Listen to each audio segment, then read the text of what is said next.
ಸ್ನೇಹಿತರೆ, ಗಣಸಿ ಭಾಗದ police station ಆಲಪ್ಪ ಅವರ ನೇತೃತ್ವದಲ್ಲಿ ಈ 50 ಕರುಗಳು ಮುಸಲ್ಮಾನರ ಕೆಲವು ಬಿರಿಯಾನಿ ಹೋಟೆಲ್ಗಳಲ್ಲಿ ಕುರಿ ಮಾಂಸದ ಹೆಸರಿನಲ್ಲಿ ಮಾಂಸ ಆಗಲಿಕ್ಕೆ ಹೋಗ್ತಿದ್ದಂಥ 50ಕ್ಕೂ ಹೆಚ್ಚು ಎಳೆಯ ಕರುಗಳನ್ನು ರಕ್ಷಣೆ ಮಾಡಲಾಗಿದೆ. ನಾನು ಆಲಪ್ಪ ಸರ್ಗೆ ಧನ್ಯವಾದವನ್ನು ತಿಳಿಸ್ತೇನೆ.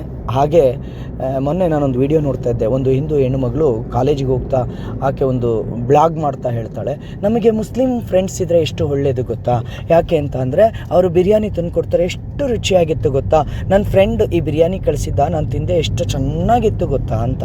ದಯವಿಟ್ಟು ಸ್ನೇಹಿತರೆ ಈ ವಿಡಿಯೋನ ಹುಡುಗಿಗೆ ಶೇರ್ ಮಾಡಿ ತಲುಪಿಸಿ ಹೇಳಿ, ಅಮ್ಮ ತಾಯಿ ನೀನು ತಿಂದ ಮಾಂಸ ಕುರಿಯ ಮಾಂಸದ್ದಲ್ಲ, ಈ ಕರುವಿನ ಮಾಂಸದ್ದು, ಅದಕ್ಕೆ ನಿನಗದು ರುಚಿ ಅನಿಸುತ್ತೆ. ಇನ್ನು ಕೆಲವರು ಹೇಳ್ತಾರೆ, ಅಯ್ಯೋ ನಾನು ಮುಸಲ್ಮಾನರ ಅಂಗಡಿಗೆ ಹೋಗಿದ್ದೆ, ಬಿರಿಯಾನಿ ಚೀಪಲ್ಲಿ ಸಿಕ್ತು ಅಂತ.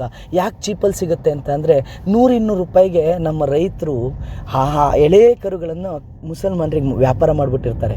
200 ರೂಪಾಯಿಗೆ ಸಿಗೋ ಈ ಎಳೆ ಕರುವಿನ ಮಾಂಸವನ್ನು ಅವ್ರು ತೊಗೊಂಡು ಬಂದು ಮಾಂಸ ಮಾಡಿ ಕುರಿ ಮಾಂಸದ ಜೊತೆ ಮಿಕ್ಸ್ ಮಾಡಿ ನಿಮಗೆ ತಿನ್ನಿಸ್ತಾರೆ. ಅನೇಕ ಕಡೆ ಹಿಂದೂ ಯುವಕರನ್ನು ಮುಸಲ್ಮಾನರು ಪರಿಚಯ ಮಾಡಿಕೊಂಡು ಈ ರೀತಿಯಾದ ಒಂದು ಬಹಳ ದೊಡ್ಡ ಷಡ್ಯಂತ್ರವನ್ನು ಮಾಡಿ ಹಿಂದೂಗಳ ಶ್ರದ್ಧೆಯನ್ನು ಹಾಳು ಮಾಡ್ತಾ ಇದ್ದಾರೆ.